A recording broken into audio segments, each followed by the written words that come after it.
और यहाँ आपको बताएं कि 4 दिन बंदिश के बाद जुड़वा शहरों रावलपिंडी इस्लामाबाद के रास्ते खोल दिए गए हैं, जिसके बाद पब्लिक ट्रांसपोर्ट भी बहाल हो गई है।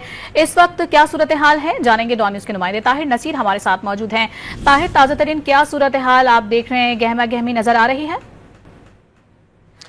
जी बिल्कुल, देखिए पाकिस्तान तहरीक-ए-इंसाफ के एहतजाज के पेश नजर 4 रोज तक बंद रहने वाली पब्लिक ट्रांसपोर्ट सर्विस को आज बहाल कर दिया गया है। इस वक्त में अपारा ट्रांसपोर्ट अड्डे पे मौजूद हूँ। मेरे रकब में आप गाड़ियां देख सकते हैं। ये 4 दिन तक जुड़वा शहर और पब्लिक ट्रांसपोर्ट सर्विस को बंद रखा गया था।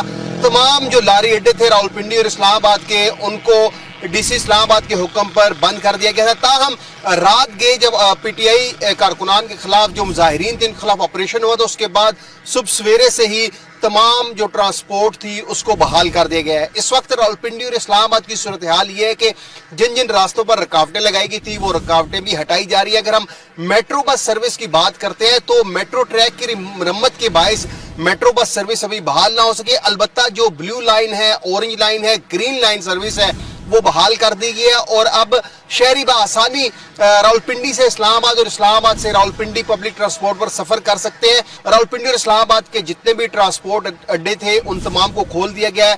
जो जो मकामात जहां से पब्लिक ट्रांसपोर्ट चलती थी उनको बहाल कर दिया गया और इस वक्त मामूलाती जिंदगी भी बहाल होना शुरू हो चुकी है और इंटरनेट की सर्विस भी बहाल कर दी गई है। जी।